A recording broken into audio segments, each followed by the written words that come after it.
confiamos em Ti, Deus. Nós acreditamos em Ti. Erga suas mãos para os céus, vamos cantar todos juntos.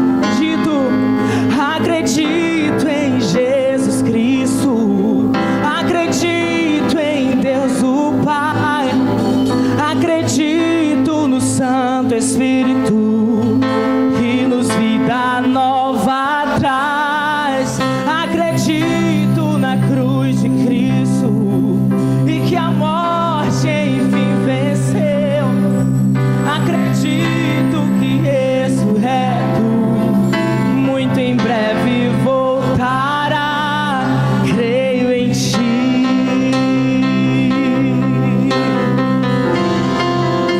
Cremos em Ti, Senhor.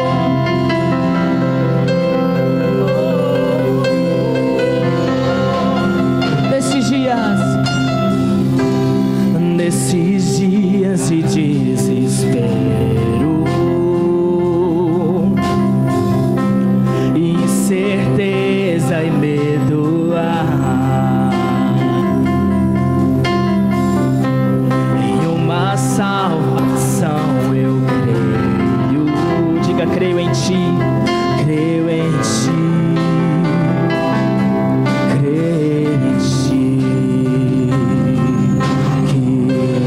Nossa fé não sejam hinos, apenas notas em canções, apenas notas em canções. E mesmo em tentações e fracos, creio em Ti, creio em Ti. Acredito em Jesus Cristo, acredito em Deus o Pai, acredito no Santo Espírito, que nos vida nova traz. Acredito na cruz de Cristo e que a morte enfim venceu. Acredito que ressurreto muito em breve voltará. O perdido encontrou perdão, pois agora que o amor venceu e que a igreja viva esse amor. Creio em Ti, e as cadeias não prevalecerão, pois o véu rasgou e veio ao chão. Seu amor não voltará em vão. Creio em Ti,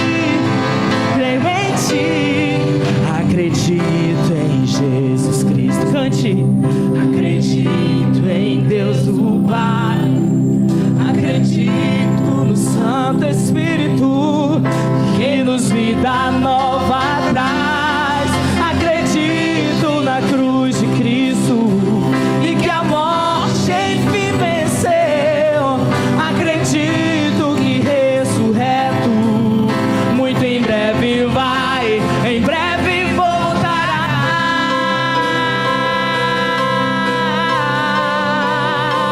Em breve voltará. Jesus Cristo, muito em breve voltará.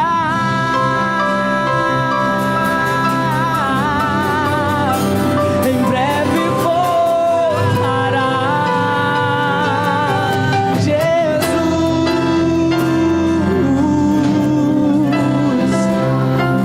Oh.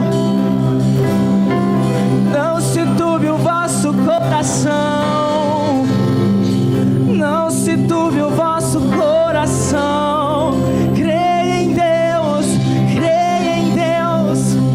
e também em mim.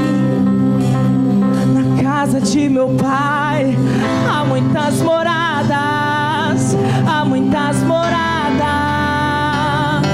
Oh, tem um lugar reservado para cada um de nós, tem um lugar preparado. Tem um lugar preparado para a igreja do Senhor. O seu amor não voltará em vão. O seu amor não voltará em vão jamais. De forma nenhuma. De maneira nenhuma. Ele virá buscar buscar a sua igreja. Aleluia. Estejamos preparados. Estejamos preparados, santificados para a volta de Jesus.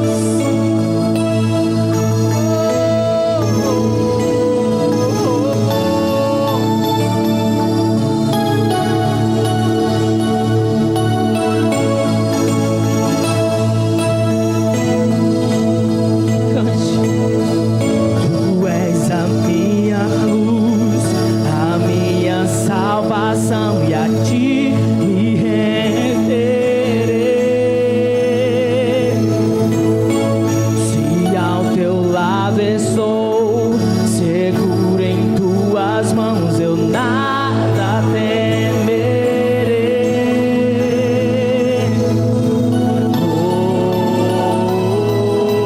Oh, diga, tu és santo.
A minha luz,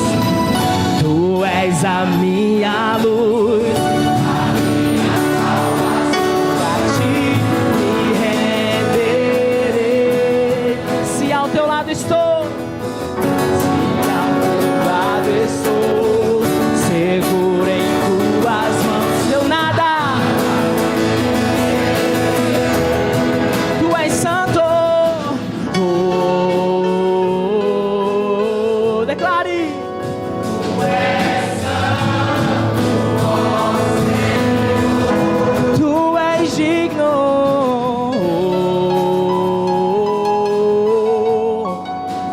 Tu és digno de louvor. Só em ti, só em ti confiarei. Eu nada temerei. Em frente eu irei, pois eu sei que vivo estás e um dia voltarás do céu pra nos buscar, pra sempre reinarás, aleluia.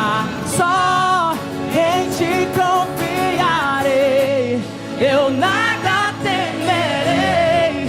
Em frente eu irei, pois eu sei que vivo estás e um dia voltarás no céu pra nos buscar, pra sempre reinarás, aleluia.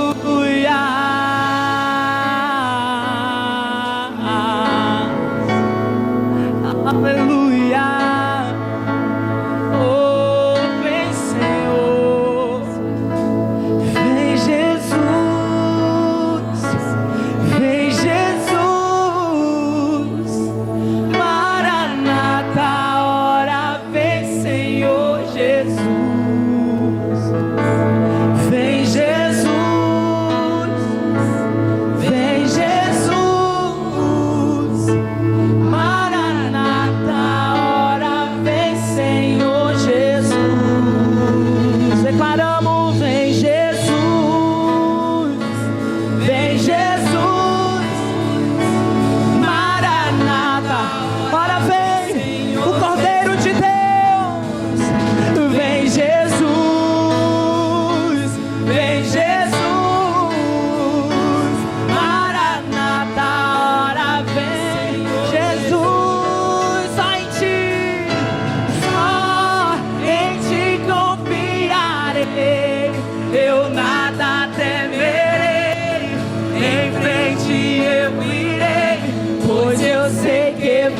estás e um dia voltarás do céu pra nos buscar, pra sempre reinarás. Aleluia. Só em ti confiarei, eu nada temerei, em frente eu irei, pois eu sei que vivo estás e um dia voltarás do céu pra nos buscar, pra sempre reinarás. Aleluia.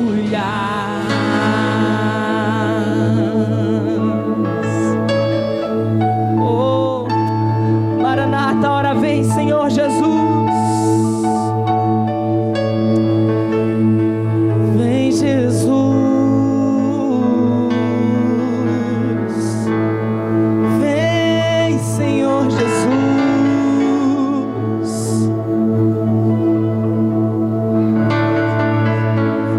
Vem, Jesus. Vem, Jesus. Oh, aleluia. Vem, Jesus. Vem, Jesus. Maranata, hora vem, Senhor Jesus.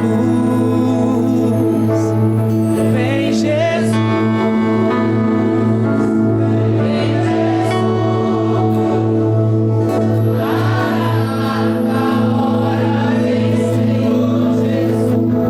Vem, Jesus Cristo, Cordeiro de Deus, nós te engrandecemos, Senhor, nós te adoramos na beleza da tua santidade, Pai. Acreditamos em ti, Deus, aleluia, confiamos em ti, Paizinho, aleluia, Deus. Erga as suas mãos para os céus nesse momento, toda a igreja levante a sua mão para o céu, as suas duas mãos assim. Nós vamos aplaudir bem forte o nome de Jesus. Vamos bem forte. Mais forte que você puder. Tu és digno.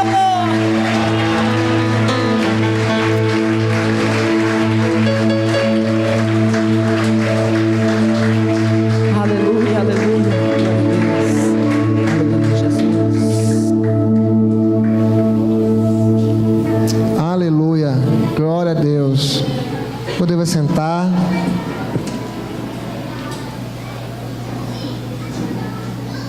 Gostaria que o rapaz do teclado continuasse, por favor. Aleluia. Queridos, em 2 Coríntios, capítulo 9, versículo 6, fala assim: e digo isto, que o que semeia pouco, pouco também ceifará. E o que semeia em abundância também ceifará. Querido, Deus não precisa do nosso dinheiro. Eu sei que a nossa imagem como evangélicos, cristãos, por algumas pessoas que têm escandalizado o nome de Cristo, quando fala sobre oferta, dízimo, o pessoal bota um pé para trás. Mas na verdade Deus quer nos ensinar que obediência Ele pede só 10%, mas Ele te dá a maior oportunidade de 90% de você ser generoso, porque na verdade Deus trabalha com generosidade. E quando a gente é cristão, quando nós nos entregamos a Jesus e deixamos que esse amor inunda nosso coração, esse amor gera em nós generosidade. Esse amor gera em nós: não quero mais para mim, mas eu quero para nós, porque melhor é dar do que receber. Então, nesse momento agora, nós vamos ter nosso tempo de dízimo e oferta. Eu não sei onde está os gasofilados aqui, do dízimo da oferta. Eu peço que você fique de pé agora, por favor. Enquanto o pessoal vai colocar... Está aqui?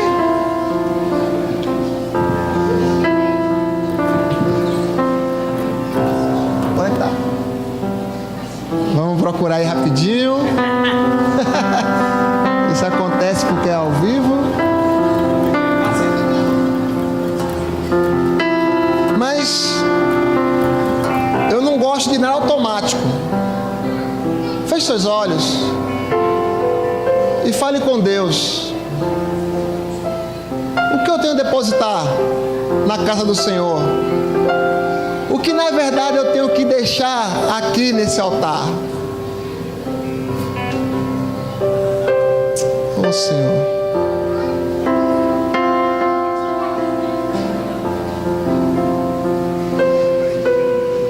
Aleluia.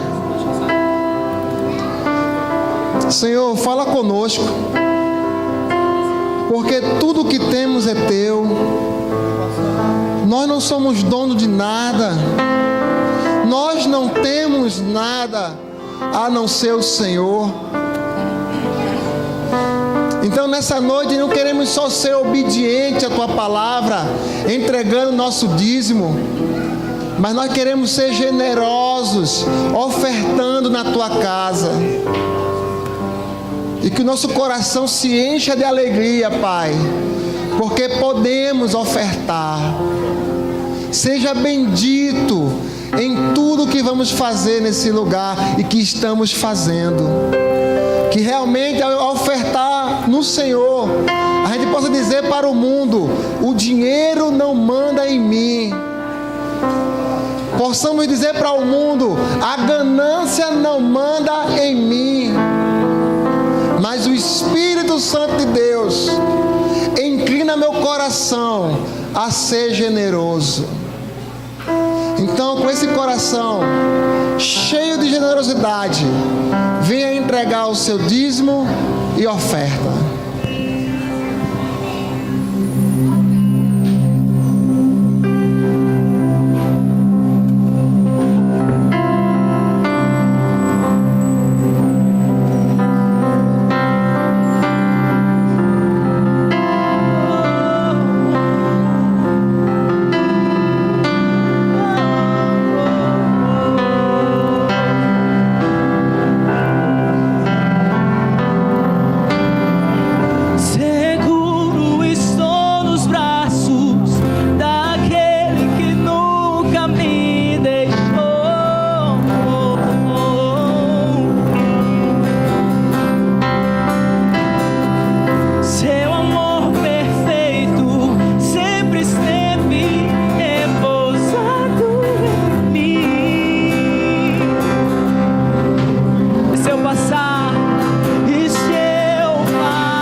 graça.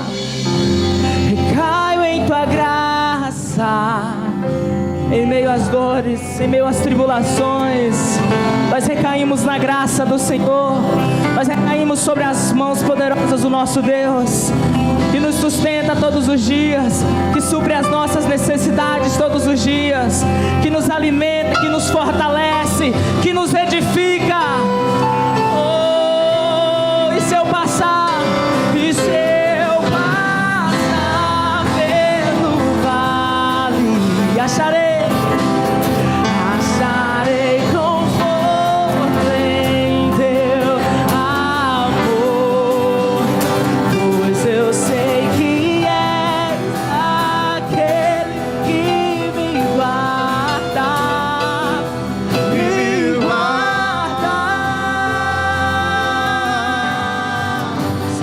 em teus braços é o meu descanso. Em teus braços é meu descanso. Em teus braços é o meu descanso. Em teus braços é o meu descanso. Declare isso de todo o seu coração. Em teus braços é o meu descanso. No Deus que você confia. Em teus braços é o meu descanso. Em ti, Senhor. Em teus braços é o meu descanso. Descanso e refúgio. Em teus braços é o meu descanso. Em teus braços é o meu. Aleluia. Aleluia. Aleluia. Quero convidar as crianças a virem aqui na frente, por favor. As crianças, por favor, aqui na frente. Nós estamos ao vivo pela Rádio Shema Digital. E você que nos ouve, nós mandamos um beijo no seu coração. Um pouquinho hoje? Cadê as crianças? Muito pouquinho. A igreja de hoje, eu creio que dessas crianças vai sair profetas para nações. Eu creio que dessas crianças vão sair pastores, mestres, evangelistas. Eu creio. Vamos orar por eles? Estenda sua mão para cá, por favor. É festa. Senhor, muito obrigado pela vida dessas crianças. Obrigado porque nós estamos nutrindo com a escolinha para eles, a igreja de hoje. Eu quero pedir ao Senhor, Deus, que do meio das nossas crianças saiam pessoas apaixonadas por Ti, temente ao Senhor, que eles cresçam na graça e no conhecimento, que eles se tornem pastores, profetas, mestres, apóstolos, Senhor, mestres, evangelistas, em nome de Jesus, missionários, em nome de Jesus. E que nesse momento agora, que o Senhor fale no coração deles, e que eles cresçam conhecendo ao Senhor, vendo ao Senhor, vivendo com o Senhor, em nome de Jesus. Amém. Vamos com a tia. Vamos lá, pessoal. Vamos lá. Ai, Jesus. Gente, para mim é um prazer imenso chamar esse homem de Deus aqui, que vai trazer a palavra, o pastor Sandro. Olha lá, a garota ficou. É pastores, já quer ficar no altar. Eu estou acostumado. Gente, às vezes nós não estamos acostumados mais a ver homens de Deus, mas eu tenho um prazer de dizer que eu estou no lado de um homem de Deus, que é esse e o pastor Sandro. Então, realmente, que a gente possa abrir nosso coração, nosso ouvido, para ouvir o que o Senhor vai falar conosco através do pastor Sandro. Amém? Vamos orar? Senhor, obrigado por esse tempo, que agora nós vamos parar para ouvir mais da Tua voz, porque desde que começou esse culto, o Senhor tem falado conosco. Obrigado por esse homem valente, obrigado por esse chefe de casa, obrigado por esse pai, por esse amigo, por esse filho de Deus, por esse homem de Deus que aqui está. E eu oro que realmente o Senhor fale tremendamente aos nossos corações através do pastor Sandro, em nome de Jesus. Amém. Amém. Acho que tem alguém querendo pregar no meu lugar, hein? Podemos começar a dar oportunidade.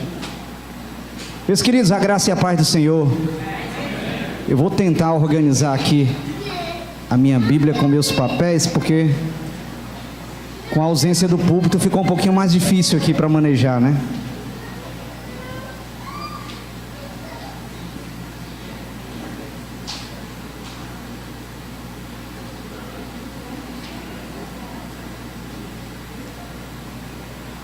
Amém. É uma satisfação muito grande estarmos na casa do Senhor. E quando eu falo casa do Senhor, é comum nós nos referirmos à igreja, templo, como casa do Senhor. Mas a casa do Senhor somos nós, é eu e são vocês. Então é uma satisfação muito grande estar a casa do Senhor aqui reunida. É uma alegria muito grande. E eu louvo a Deus pela vida de cada um daqueles que aqui estão. Porque nós não estamos aqui por acaso, nem estamos aqui porque não tínhamos o que fazer. Nós estamos aqui porque Deus escolheu esse momento para cada um de nós. Ele separou, Ele reservou, Ele nos deu ânimo, Ele nos deu condição, Ele tirou os impedimentos e atrapalhos, e Ele nos conduziu, cada um, a esse lugar, porque Ele quer falar aos nossos corações, porque Ele quer receber a nossa adoração, porque Ele quer que hoje tenhamos essa liberdade, essa oportunidade de prestar o nosso culto a Deus.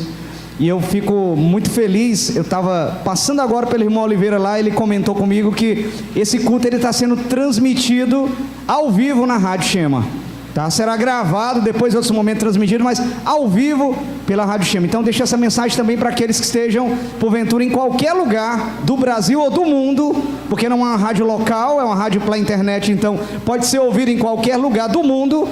E que hoje eu convido você que está ouvindo essa mensagem a nós prestarmos o nosso culto a Deus juntos, a estarmos com o nosso coração inclinado ao Senhor, a estarmos com a nossa vida aberta diante do altar de Deus, porque eu tenho certeza que Deus tem algo especial para nós nessa noite. Amém. Meus queridos, hoje eu gostaria de estar voltando à temática, voltando não porque ela tenha parado, mas porque eu não estive na última oportunidade, mas voltando à temática de culto da família, de fazermos menção da família, de nós tratarmos assuntos sobre família, pela importância que nós entendemos, pela importância que nós damos, como a família como algo criado por Deus, estabelecido por Ele, forjado por Ele desde o Éden, estava nos projetos e planos de Deus desde que Ele criou o ser humano. Que a Bíblia diz que Deus criou o homem em sua imagem e semelhança, mas olhou para esse homem, gostou do que criou, mas disse: não é bom que o homem esteja só, farei para ele uma adjutora. Ele cria então a união, o casamento, por isso que ele forma homem e mulher, não só diferentes, mas complementares. Por isso que tem que ser homem e mulher, amém? Casamento tem que ser homem e mulher, para que se complementem fisicamente, emocionalmente, espiritualmente. E deu a eles a capacidade, o poder, o milagre de gerar filhos. E quem já teve filhos sabe o milagre que é. Eu diria, nunca vou poder experimentar isso, mas quem é mãe deve ter experimentado algo extraordinário, ter uma vida crescendo dentro de você e depois saindo. É um milagre de produzir filhos. E claro, nós estamos falando da maternidade ou da paternidade biológica, mas maternidade e paternidade é muito mais do que isso. Tem gente que não gerou os próprios filhos, tem gente que às vezes criou um sobrinho, às vezes uma criança adotada, às vezes alguém que você pegou para representar aquele papel de paternidade e maternidade, mas é pai e mãe do mesmo jeito. Ontem eu estava conversando com um pai, que é uma família que eu estou acompanhando, que está numa crise conjugal muito grande, não é aqui da igreja, por isso que eu sinto a liberdade de citar o caso dele, porque eu acredito que ninguém conhece. Eles estão passando por uma crise conjugal muito séria, muito complicada, a esposa querendo se separar, esse pai na verdade não é pai, é padrasto, Os filhos não são filhos dele, mas ele trata como filhos desde o começo. E aí ele disse: olha, eu estou prestes a me separar, porque eu não estou aguentando mais também. Mas eu não faço isso por causa dos meus filhos, que são enteados, dos meus filhos. E eu disse: meu querido, se hoje vocês se separem, que Deus quiser não aconteça isso, vai um para o lado, outro para o outro, e as crianças ficam com a mãe, até porque biológica e documentalmente é filha dela, são filhos dela, vão ficar com a mãe, são crianças até um pouco crescidas, vão ficar com a mãe, mas você nunca vai deixar de ser pai deles, nunca. Não interessa o que o papel diz, tá? Não interessa o que é que o exame de DNA poderia falar, você nunca vai deixar de ser pai deles, porque paternidade, maternidade é algo que nós fazemos, nós construímos pelo papel que nós exercemos dentro de nossa família. O que acontece às vezes é o contrário. Nós temos visto muitos pais que não têm sido pais, e quando eu falo pais e mães, não têm exercido a sua paternidade, a sua maternidade, não têm tomado cuidado daquilo que preciosamente Deus colocou sobre os seus cuidados. Cada criança que entra, e esse nem é um assunto na mensagem, queridos, é porque se Deus está mandando eu falar aqui, Ele tem algum propósito, amém? Cada criança que Deus coloca para nós, na nossa vida, sobre a nossa responsabilidade, é uma dádiva, é um presente de Deus, mas uma responsabilidade gigantesca, que Deus entrega para nós e diz: cuide, você vai representar a mim na vida deles. É quem supre, é quem cuida, é quem protege, é quem alimenta, é quem educa. Você vai representar a mim na vida deles. E nós vamos prestar contas depois, se a coisa foi bem feita. Nós vamos prestar contas depois, se esse cuidado existiu, ou pelo contrário, ele foi corrompido por algo que estava na contramão do que deveria ser. E aquilo que deveria ser cuidado virou agressão, virou violência. Aquilo que deveria ser suprir, que deveria ser a assistência mais íntima de uma criança precisa, se tornou negligência, se tornou abandono, se tornou desamparo. Prestaremos conta diante do Senhor, porque é Ele que nos confiou. É Ele que nos confiou. Livro de Jó, capítulo de número 1. Convido você a abrir sua Bíblia. Hoje, brincando na escola dominical, eu disse que eu preferia pregar do que dar aula, porque pregar normalmente tem um copo d'água para me beber, e quando eu dava aula eu morria de sede lá em cima, não aparecia água para me beber. Olha, é por isso, por causa da água.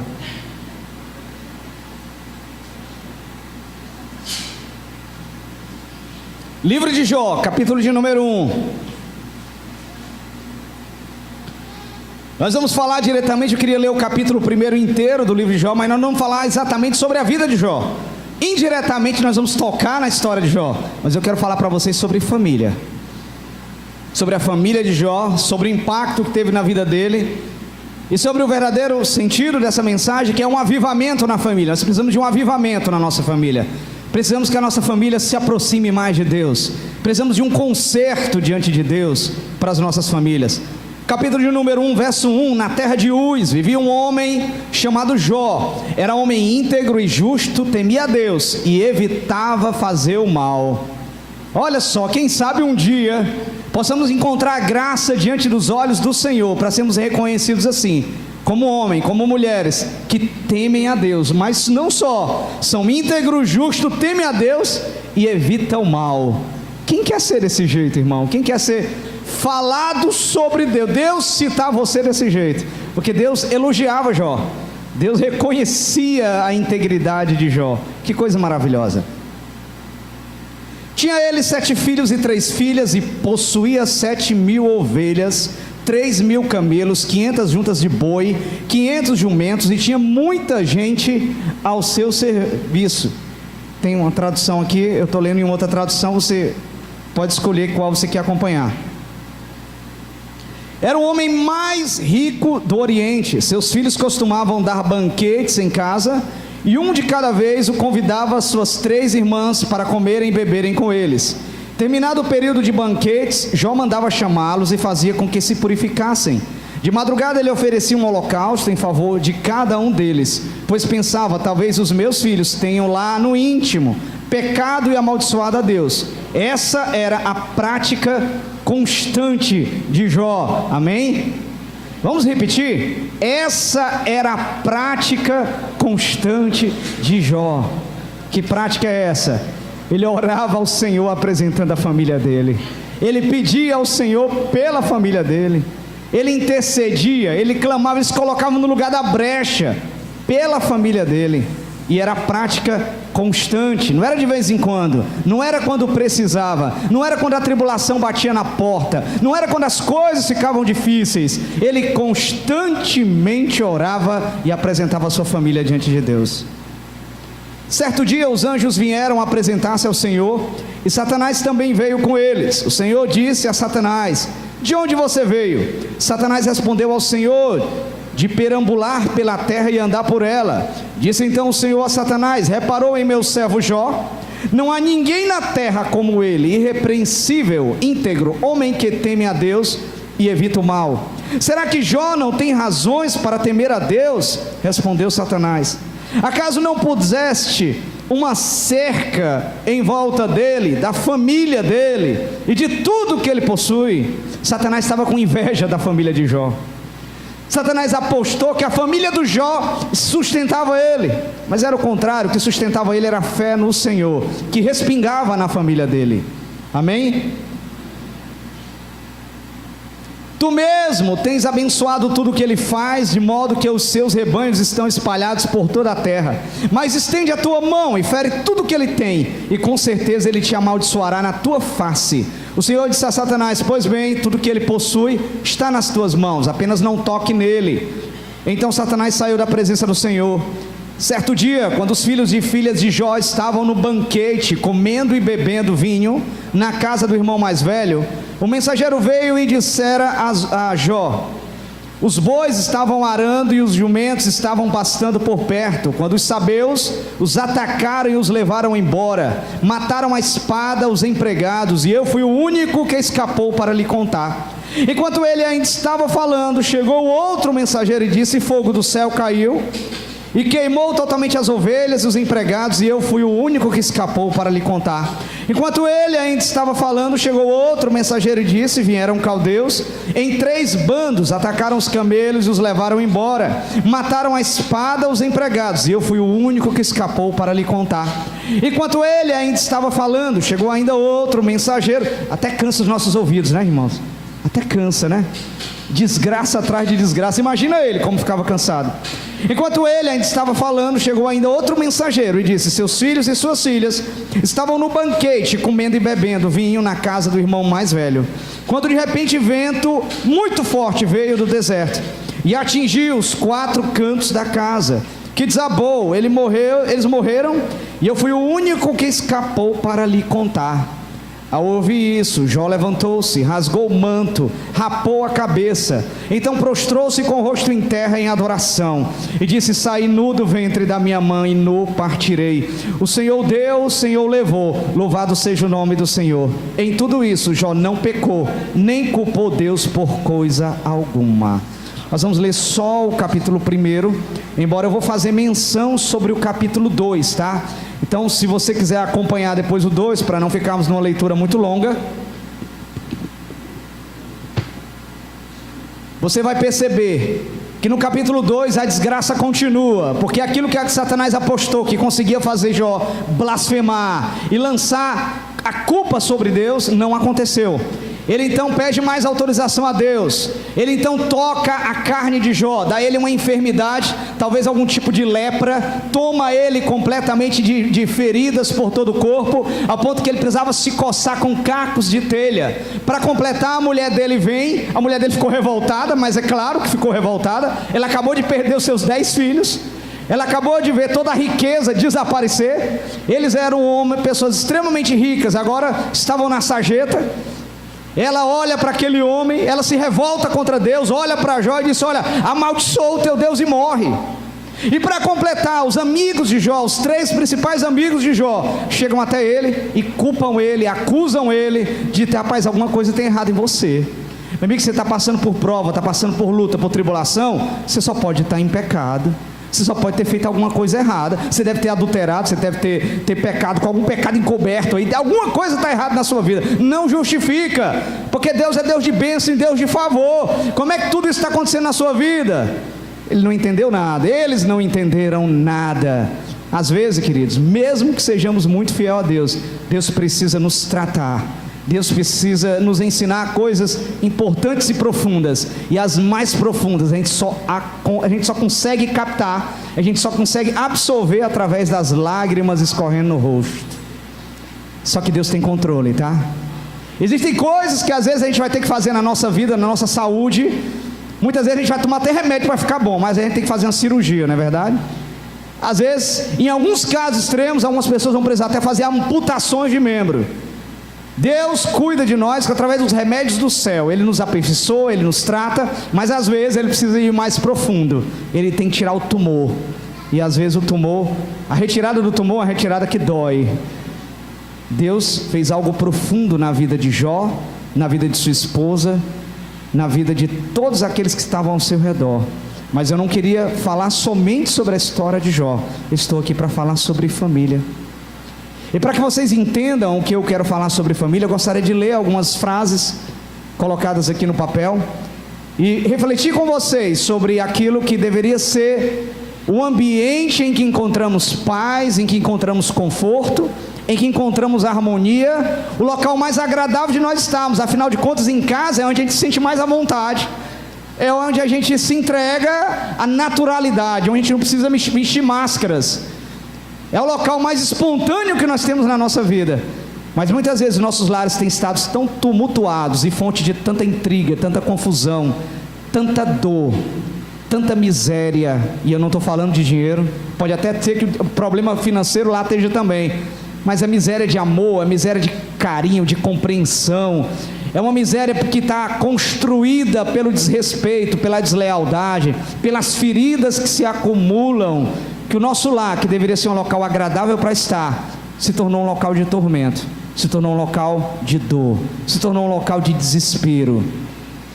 A família tem se transformado muitas vezes em campo de guerra, em arena de brigas e mágoas, em cenário de decepção, desencanto, traição, muitas vezes um ambiente de dores, Quando eu vejo pessoas às vezes aqui querendo se estender mais no trabalho para não ir para casa, exatamente porque ir para casa significa uma coisa ruim, ir para casa significa eu vou estar indo para um ambiente de guerra, um ambiente de atrito, de conflito. Alguma coisa está errada. Não é para isso que Deus criou lá, não é para isso que Deus criou família, não é essa a intenção de Deus quando formou as famílias. Pelo contrário, é que tivéssemos amor, afinidade, respeito, harmonia, que houvesse um ambiente agradável, para que ao término do nosso dia, por mais difícil que ele fosse, por mais trabalhoso, por mais que enfrentássemos desafios os mais variados, tenhamos o local que é o nosso ambiente, é o local de conforto, de acolhimento, de amor, para a gente voltar ao final do dia. Deus não projetou os lares para serem uma desgraça como muitas vezes tem sido. Forças hostis, tenebrosas, conspiram contra a família e a encurralam de todos os lados, com o firme propósito de desestabilizá-la, destruí-la. Essas forças, elas existem, nós conhecemos ela, nós podemos nominar ela. Satanás e seus demônios têm criado estratégias, muitas vezes até trazendo uma etiqueta de politicamente correto, trazendo uma mensagem de que aquilo que parece que está tudo legalzinho. Afinal de contas, todos têm que ter direito à liberdade, né? Todos têm que ter direito a se expressar e fazer o que quiser. E essas políticas e pensamentos e ideologias que estão encharcando a cabeça das pessoas aí fora, estão fazendo com que as pessoas sintam também a vontade de desrespeitar, de ferir, de magoar. E isso não tem nada de agradável. Há todo um projeto, um planejamento de Satanás, com pensamentos e ideologias nos dias de hoje, para esfacelar as famílias, para desestruturar, para desorganizar, para fazer com que a gente entenda cada vez mais, e é isso que eles querem. Eu falo, na essência está Satanás por trás, mas existem muitos mensageiros dele que estão trazendo essa mensagem, que a gente entenda que família só pode ser coisa boa se estiver sendo boa para mim naquele momento, senão eu tenho que me desfazer dela, eu tenho que me separar, eu tenho que abandonar quem precisa ser abandonado, porque importa é a minha felicidade. E isso não é verdade, isso não é verdade. O Evangelho de Jesus, ele fala do amor ao próximo, e quanto mais aos da própria casa, quanto mais aos do próprio lar, quanto mais aqueles mais íntimos nossos. Esse é que nós temos que amar e cuidar e respeitar e sermos leais. Que voz bonita, hein?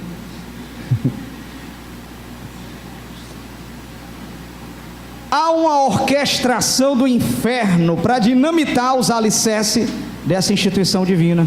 Uma orquestração, uma organização. O diabo não é bobo, ele é milhares de vezes mais inteligente do que nós conseguimos ser. Ele está arquitetando, ele está montando estratégias ao longo dos séculos para esfacelar as famílias. Tem muita coisa daquilo que a gente tem engolido, e quando eu falo a gente, às vezes até a gente crente, engolido como sendo valores normais, naturais, que faz todo sentido. Na verdade, do ponto de vista cristão, não faz sentido nenhum. Eles estão destruindo as nossas famílias, eles estão aniquilando os valores que são valores cristãos. Eles têm por trás o projeto de esfacelar essa estrutura que foi criada por Deus, e que nós temos que cultivar ela. Em muitos lares a alegria da comunhão já morreu, o diálogo acabou, o fogo da devoção a Deus se apagou. Em muitos lares orar já se tornou uma coisa rara.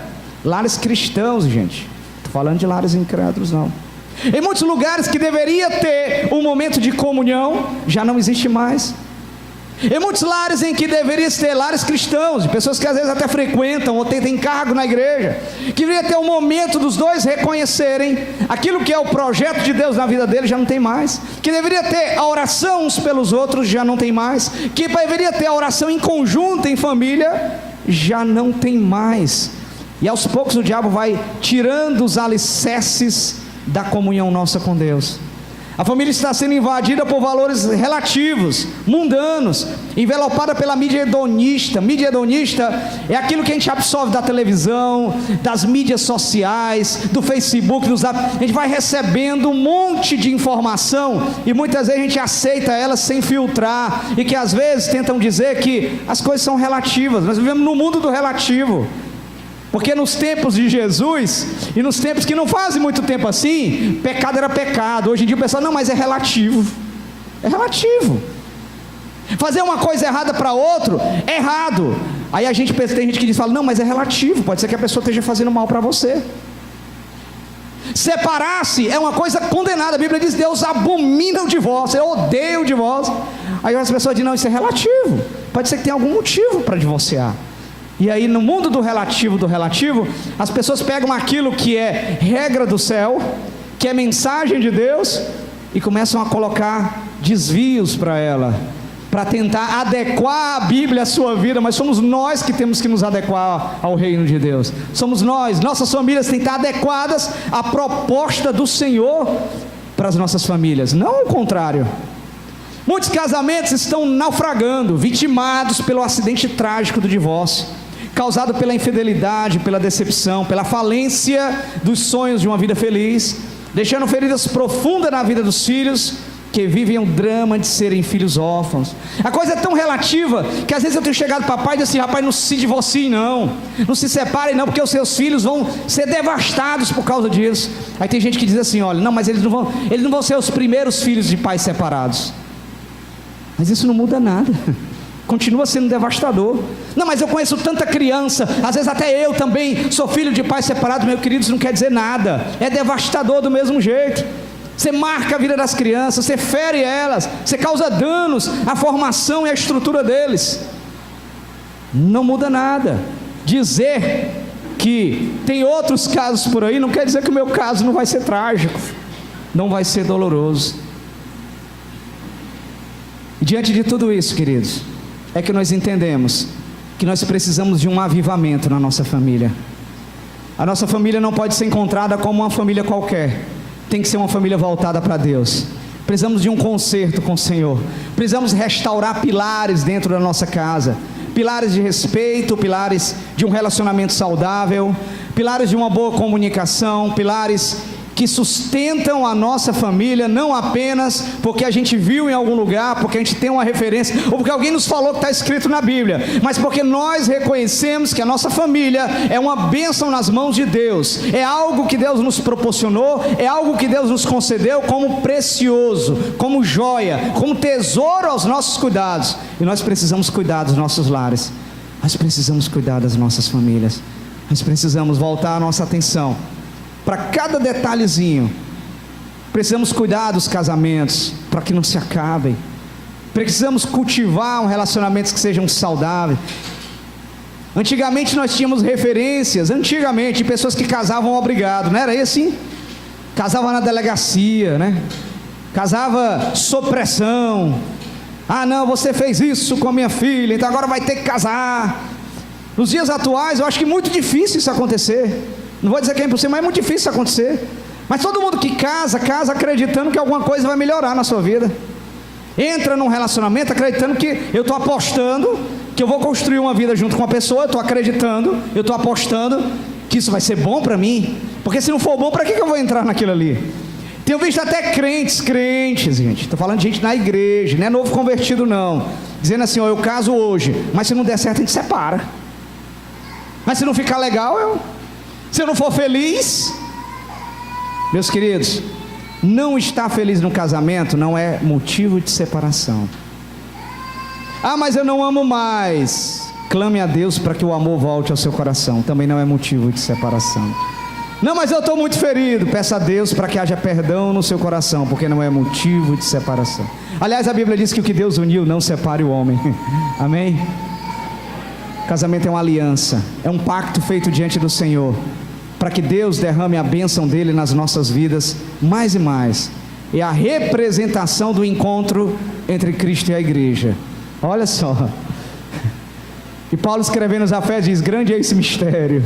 Grande é esse mistério, porque o casamento é algo tão sagrado que quando se referiu ao encontro que haverá entre Cristo e a igreja, chamou-se de bodas do Cordeiro.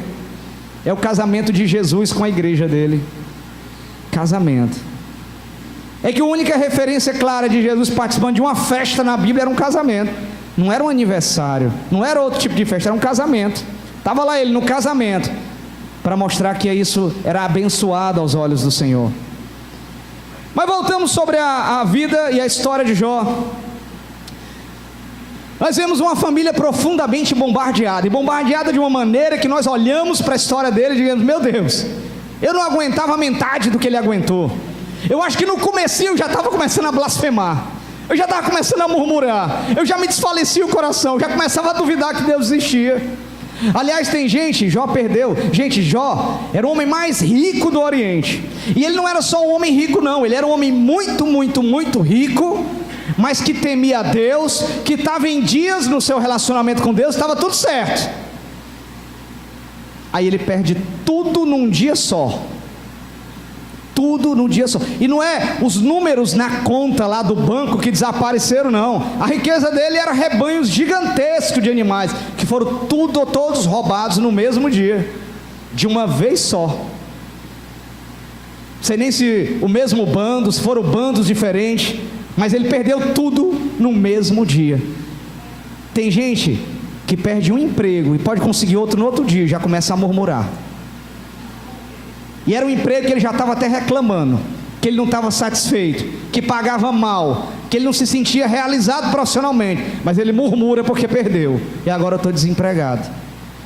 Tem gente que perdeu a carteira e às vezes só tinha R$50 dentro, e sai braguejando, falando mal, achando ruim, e pensando até que Deus não ama. Tem gente que não pode passar por uma crise, mas finalmente, infelizmente, aquele comércio que eu estava apostando fechou. Deus não está comigo, Deus não me ama, Deus não está me amando. O que é que eu estou fazendo de errado, Senhor? Imagina só se Jó fosse fazer isso. Imagina só se a gente fosse se queixar e murmurar por cada coisa ruim que acontece. Mas Jó não perdeu só riqueza, porque riqueza a gente ganha de novo. Certa vez eu estava conversando com minha esposa, e ele disse: ah, meu Deus, se a gente estiver no local e ao contrário chegar ladrões e quiserem roubar o nosso carro, eu disse: deixa levar. Mas quiserem roubar a carteira com dinheiro, deixa levar. Eu não quero que leve você e meu filho. Dinheiro a gente recupera, a gente tenta de novo, a gente tem jeito de lutar com ele. Eu não quero que leve vocês é que eu quero preservar. Mas Jó não perdeu só dinheiro, ele perdeu os seus 10 filhos no mesmo dia. Veio uma tempestade, um furacão, sei lá que nome a gente pode dizer, que a Bíblia não fala a intensidade dos ventos, falou só que eles eram fortes, ao ponto que desmoronou a casa que eles estavam, e os 10 filhos morreram de uma vez só. Jó agora era pobre, mas ele perdeu a sua família, pelo menos grande parte de sua família. Ficou a esposa, mas perdeu grande parte de sua família. Mas o que a Bíblia relata é que Jó não se queixou, ele não murmurou, ele não lamentou. Ele disse: nu eu vim do ventre da minha mãe, nu retornarei. Bendito seja o nome do Senhor. Aleluia. Sabe por que às vezes a prova dura muito, irmão? É porque em vez da gente adorar, a gente reclama. É que em vez da gente orar, a gente vai se queixar diante de Deus.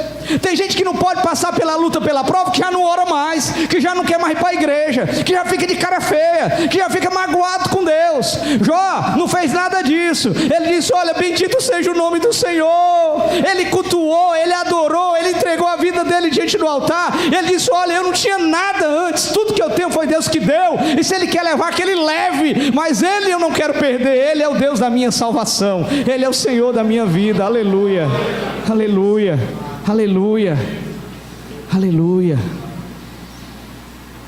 E a desgraça na vida dele continuou, com a doença, com a sua mulher o abandonando e lamentando, revoltada. Ele disse: mas aquela mulher de Jó era incrédula, né? Rapaz, será que a gente tudo não ia fazer igual a ela, não?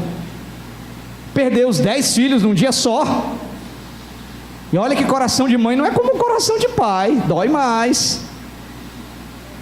Ela não teve fé o suficiente naquele momento, mas será que a gente tinha?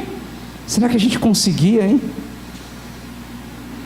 Os irmãos, os amigos dele acusando ele, toda aquela desgraça vem sobre ele. Satanás tocou 6 áreas vitais na vida de Jó, que eu gostaria de estar citando elas agora. E ele começa tudo colocando em xeque o relacionamento de Jó com Deus. Ele diz: rapaz, é muito fácil adorar a Deus com as coisas dando tudo certo. De fato tem muita gente que precisa que as coisas estejam dando certo para ele conseguir adorar a Deus. Precisa que tudo esteja bem para ele adorar a Deus. Mas eu lembro do profeta Abacuque, quando diz: ainda que a figueira não floresça, que não haja o fruto da vide, que a vaca suma do pasto, que o fruto da oliveira minta. Ele está dizendo: ainda que tudo dê errado, ainda que eu não prospere, ainda que Deus diga não para mim, ainda que eu perca tudo que eu tenho, ainda assim louvarei o Senhor e exaltarei o Deus da minha salvação. Porque se Deus fizer, Ele é Deus, mas se não fizer, Ele continua sendo Deus. Deus não precisa estar fazendo para ser Deus na nossa vida, queridos, muito pelo contrário. Ele é um Deus tão justo, tão poderoso e tão soberano, que Ele sabe a hora de dizer sim e sabe a hora de dizer não. Ele sabe a hora de nos dar o que nós precisamos e sabe a hora de dizer: olha, não está na hora não, você não está preparado para isso não, mas quando eu preparar eu dou, quando você estiver pronto eu vou entregar. Busque a mim para se preparar, que você vai estar pronto para receber. Satanás tocou em primeiro lugar nas finanças de Jó, fazendo ele perder tudo que tinha. Em segundo lugar, tocou nos filhos de Jó, e nós já citamos isso. Levou os 10 ao cemitério de uma vez só, filhos que ele amava tanto, que ele orava tanto por ele. Satanás fez isso. Tocou a saúde dele, tocou o seu casamento, porque quando a mulher de Jó teve aquela atitude, ela não representava apenas o abandono dela à fé, ela abandonava Jó também. Amaldiçoa esse teu Deus e morre. Ela estava revoltada, se afasta dele, abandona ele. Tocou as amizades de Jó. A família de Jó estava toda arrebentada, estavam destruídas, estava no fundo do poço. Das profundezas da sua angústia, Jó ergueu ao céu a sua voz, e 16 vezes ele perguntou a Deus: por que, Senhor? Ele perguntou foi pouco, acho que eu tinha perguntado mais. Por que, Senhor? Se estava tudo bem entre a gente, por que, Senhor? Por que estou sofrendo? Por que perdi os meus filhos? Por que a minha dor não cessa? Por que o Senhor não me mata? Por que o Senhor não responde às minhas orações? Era a angústia de um homem desesperado e que Deus estava em silêncio naquele momento, mas ele não perdeu o controle. Quando Deus está em silêncio, queridos, que Ele sabe até onde a gente aguenta. Porque às vezes nós estamos tão aflitos perguntando para Deus, que a gente não para ouvir. Às vezes Ele já está respondendo faz tempo, a gente não para ouvir. Concentre-se em ouvir Deus, em perceber a voz dele, perceber o que Ele está respondendo para você. Talvez fique mais fácil para entender tudo. 30 vezes ele se queixa da sua amargura. E sabe como é que Deus responde Jó? Fazendo para ele 70 perguntas. Jó, aí ele deve ter dito, opa Deus, agora vai começar a responder, as coisas vão começar a fazer sentido. Jó, onde é que tu estava? Onde é que tu estava quando eu criei o mundo? Onde é que tu estava onde eu formei tudo que tu conhece? Jó, quem é que tu pensa que é? Deus começa a responder a Jó com perguntas. Perguntas que indagavam e mostravam para Jó que ele não tinha direito nenhum de tentar imprensar Deus na parede. Não tinha direito nenhum a querer ter respostas daquilo que tinha acontecido com ele.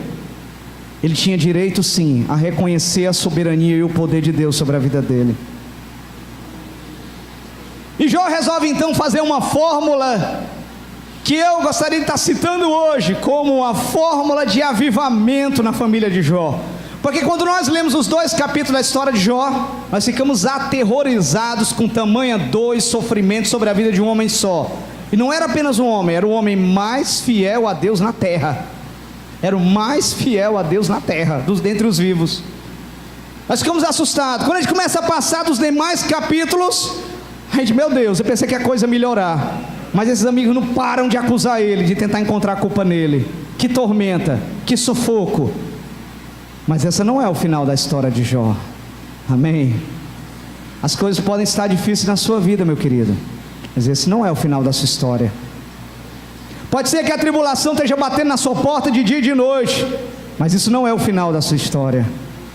Pode ser que você esteja perguntando para Deus os seus porquês, você esteja aflito, coração apertado, você esteja pedindo socorro de Deus e parece que Ele nunca chega, mas a história ainda não chegou ao final.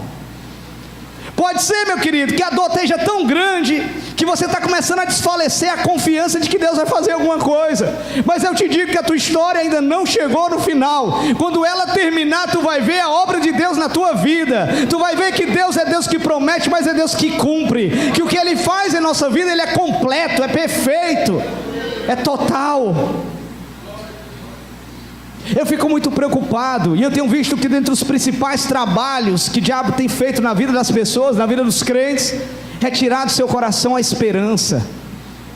O Evangelho de Jesus, ele se sustenta em 3 pilares: é a fé, a esperança e o amor. É a fé, a esperança e o amor. O diabo tem atingido a esperança, porque quando a gente para de esperar, quando a gente para de confiar, quando a gente acha já que o nosso problema já não tem mais jeito, a nossa fé naufraga junto, a nossa comunhão com Deus já não se sustenta mais, a gente se torna incrédulo, a incredulidade toma conta de nós, e a luta passa a durar muito mais do que deveria durar. Temos que buscar a Deus e pedir restauração da esperança. Precisamos voltar a confiar em Deus. Precisamos voltar a confiar que não importa se a tua prova está durando 10 anos, meu querido. O deserto durou 40, mas ele teve fim. Há um momento de Deus provar a nossa fé no deserto, mas há um momento de Ele dizer: para, chega, cessou, basta, acabou. Entra e toma posse na terra que eu reservei para ti. Toma posse da bênção que Deus tem entregado a ti nessa noite. Recebe a bênção de Deus sobre a tua vida nessa noite. As provas têm fim, irmão. As provas têm fim. Deus tem um projeto, no projeto dele tem começo, meio e fim. Amém? Espera a história terminar. E eu queria falar sobre algumas atitudes de Jó que conduziram ao avivamento na vida dele, na família dele. Em primeiro lugar, Jó adorou a Deus na tribulação. Nós já falamos sobre isso. Ele podia ter reclamado, ele podia ter murmurado, ele podia ter desfalecido o coração. E eu diria mais, se ele tivesse feito qualquer uma dessas coisas, ele ia dizer: ele é uma pessoa normal. É uma pessoa normal. Só que nós não fomos chamados a Deus para ser normais. Nós somos chamados a Deus para sermos extraordinários na fé, para sermos vencedores na fé. Porque o normal é quando o mal acontece com a gente jogar mal para as pessoas. Quando alguém nos fere, a gente ferir também, é o normal.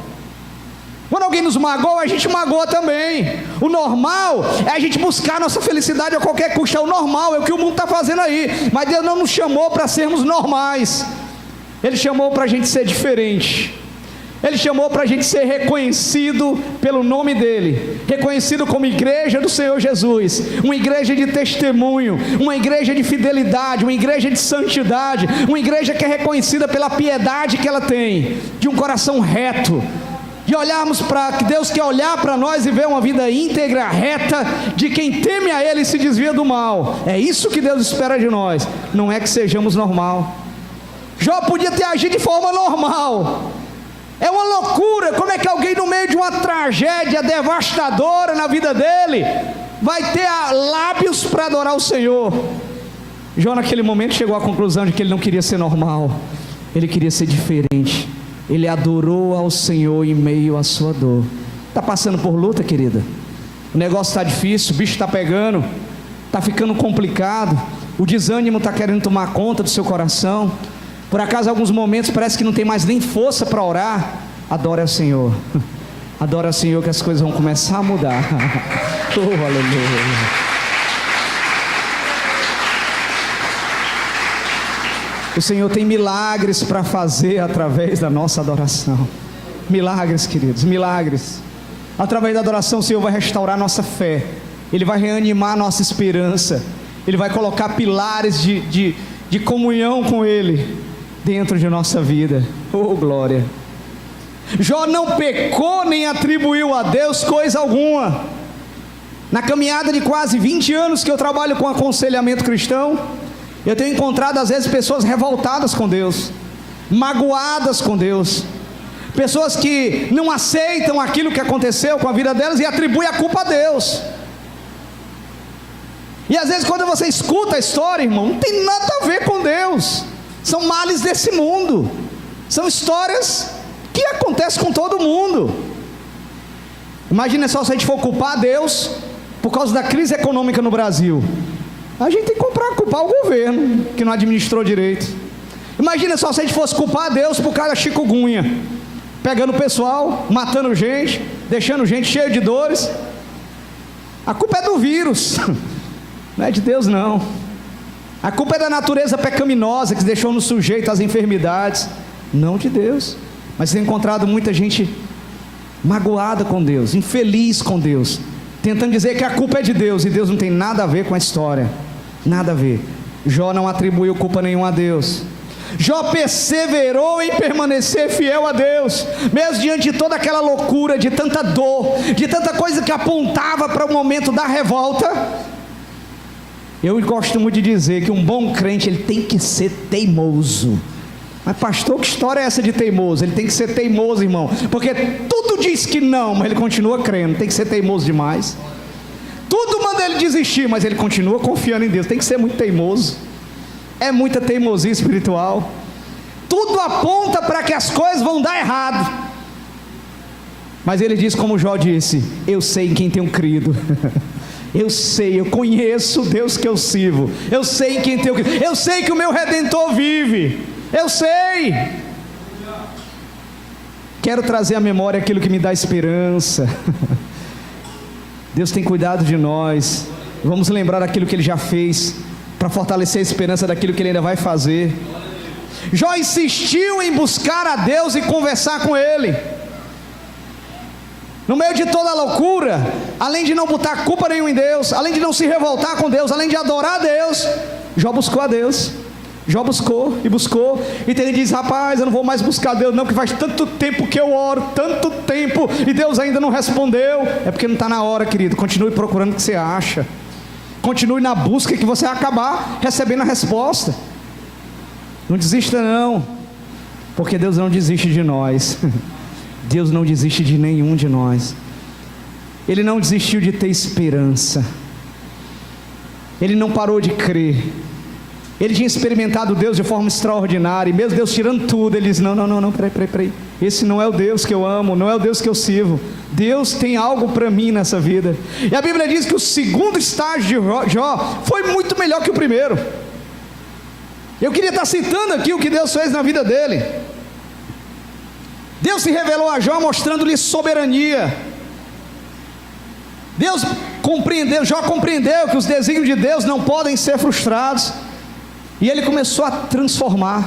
A Bíblia diz que Deus deu muito mais riqueza do que Jó tinha antes, o dobro da riqueza que Jó tinha antes, que houve a reconciliação da sua mulher. Se ele tivesse desistido, se ele tivesse murmurado, se ele tivesse queixado, se ele tivesse lamentado, se ele tivesse revoltado contra Deus, nada disso tinha acontecido.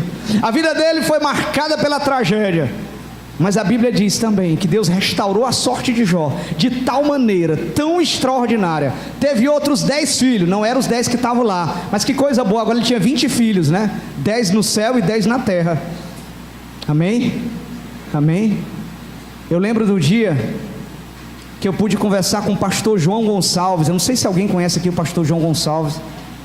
Na época ele era pastor da igreja em Maracanaú, pastor da Assembleia de Deus da igreja de Maracanaú.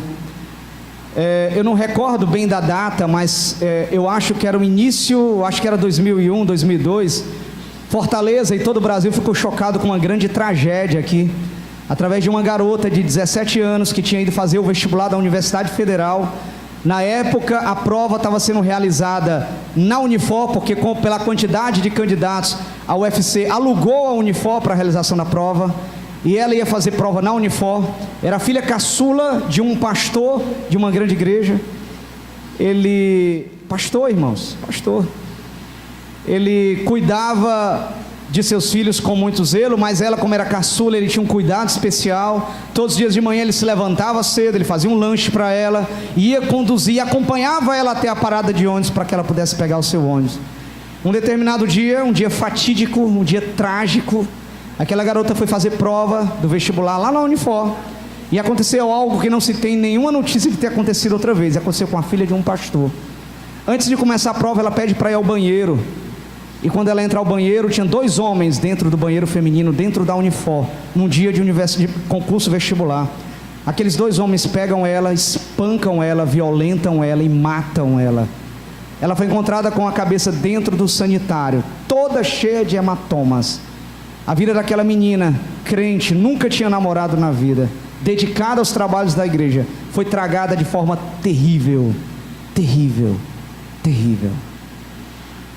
E naquele momento eu tive a oportunidade de conversar com esse pastor, um tempo depois disso, e ele disse: olha, eu me lembro muito dos 3 amigos de Daniel, Sadraque, Mesaque e Abednego, né?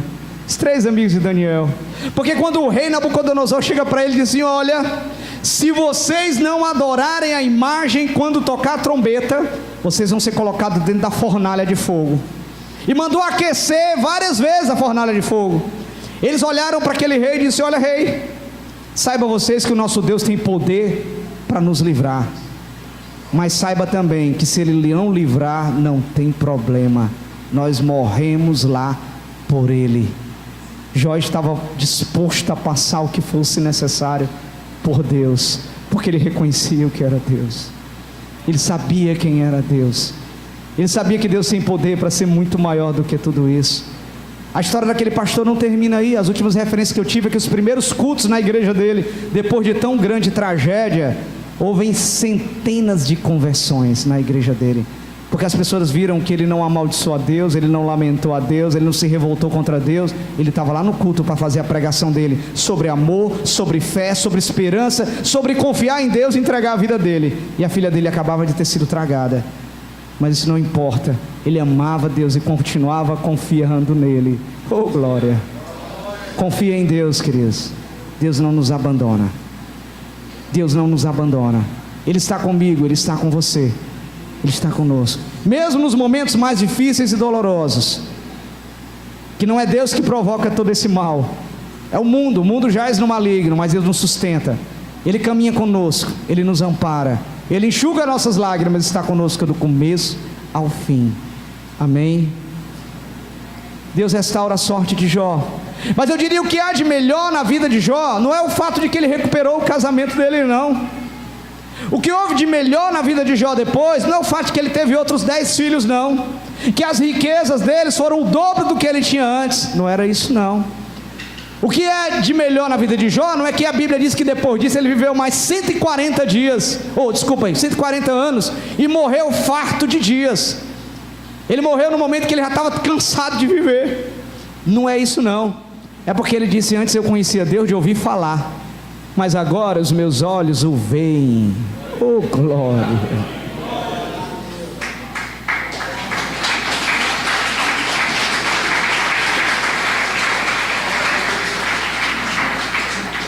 Os momentos mais estreitos, mais apertados, mais difíceis que nós passamos na vida nos permitem experimentar coisas extraordinárias com Deus, nos permitem contemplar Deus, entender coisas que nós não entenderíamos se não passássemos por aquilo. Mas Deus nunca perdeu o controle, amém? Ele nunca perdeu. A gente pode pensar que Ele perdeu, mas Ele nunca perdeu o controle, nunca perdeu o controle. Oh glória! Meus queridos, eu finalizo essa mensagem dizendo para você, né? Eu queria já pedir você para ficar de pé, nós vamos estar finalizando, mas eu queria dizer para você: Deus criou a sua família para ser uma bênção nas mãos dele. Deus não forjou a família para ser local de tragédia, local de dor, de lutas, de dificuldade, muito pelo contrário. Deus trabalha em nossas famílias para que seja uma bênção, mas se ela por acaso não está assim, se por acaso o lar tem sido um lar de conflitos, de desarmonia, por acaso o casamento está falindo, está sendo um momento de grande angústia e dor, por acaso o relacionamento com os filhos não está legal, Deus tem poder para restaurar casamentos, restaurar lares, converter os corações dos filhos aos pais e dos pais aos filhos. Deus tem poder para fazer coisas, queridos, que às vezes você talvez nem esteja mais acreditando, mas Ele faz.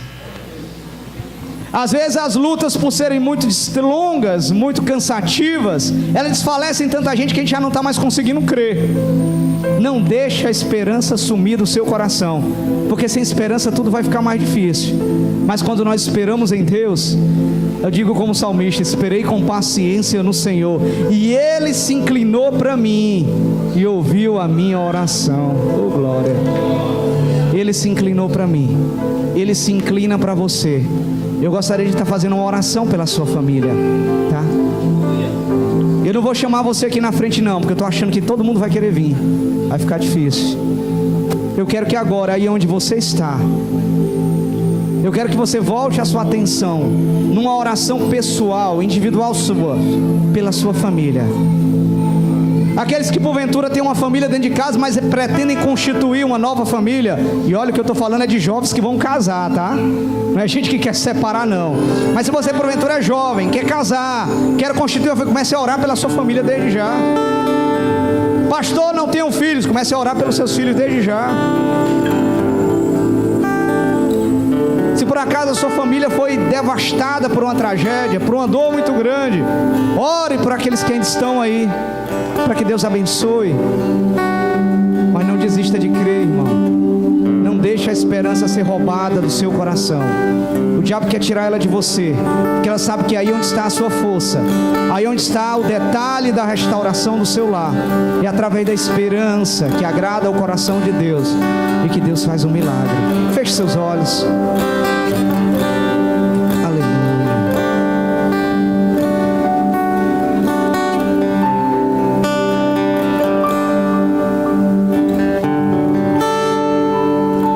Faça sua oração. Ao ouvir essa canção, faça sua oração. São eternos. Minha vida está na palma de tuas mãos. Eu exultarei em ti, me alegrarei em Deus. És a minha fonte, em ti eu quero estar. Não me deixarás, eu confio em ti, eu confio em ti, Senhor, Senhor, e não há outro, não há outro em que eu possa esperar. posso esperar. Eu confio em ti, eu confio em ti, Senhor, Senhor, e não há outro, não há outro em que eu possa esperar, em que eu possa esperar. Sei que seus caminhos são eternos, minha vida está na palma de tuas mãos. Eu exultarei em ti, me alegrarei em Deus. Tu és a minha fonte, em ti eu quero estar. Não me deixarás, eu confio em ti, eu confio em ti, Senhor, Senhor, e não há outro, não, não, não há outro em que eu possa esperar, em que eu possa esperar. Eu confio em ti, eu confio em ti, Senhor, Senhor, e não há outro, não há outro em que eu possa esperar, em que eu possa esperar. Não há outro, não há outro em que eu possa esperar, em que eu possa esperar. Eu confio em ti, eu confio em ti, Senhor, Senhor, e não há outro, não há outro em que eu possa esperar, em que eu possa esperar. Aleluia.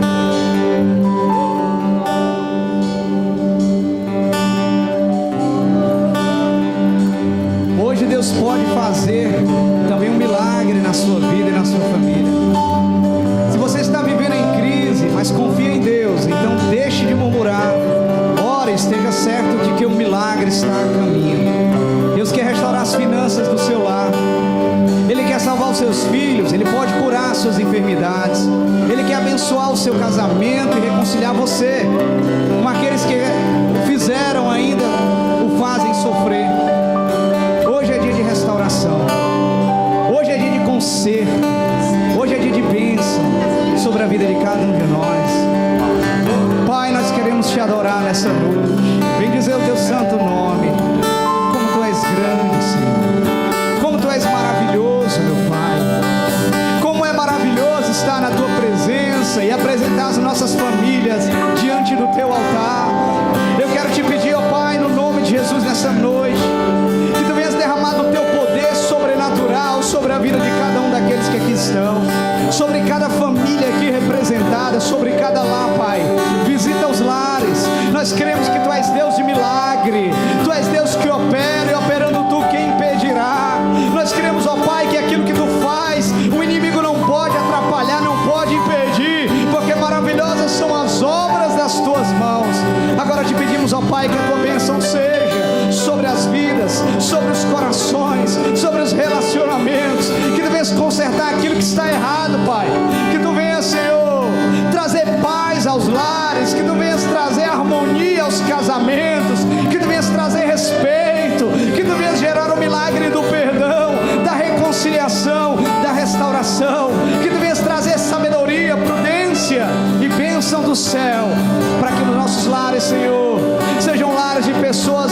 abençoadas e abençoadoras, pessoas que cuidam, pessoas que respeitam, pessoas que tratam bem, pessoas que sabem reconhecer o seu papel dentro do reino de Deus e no pedacinho do reino de Deus que foi confiada, a sua família.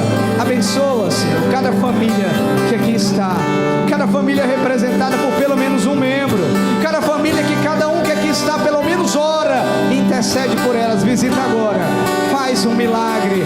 Nós precisamos de milagre, Senhor, e nós cremos que Tu és um Deus de milagre, pelo poder do nome de Jesus.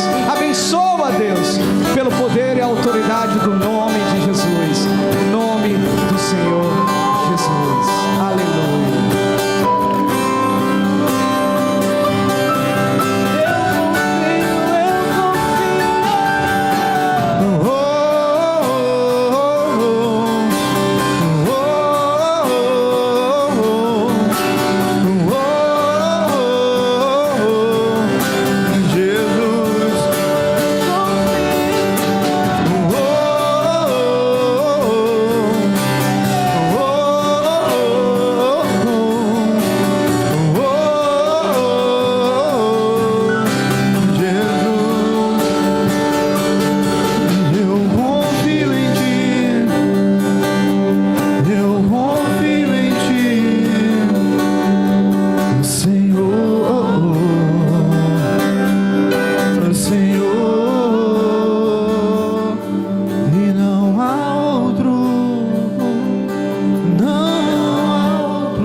Finalizamos o culto agora.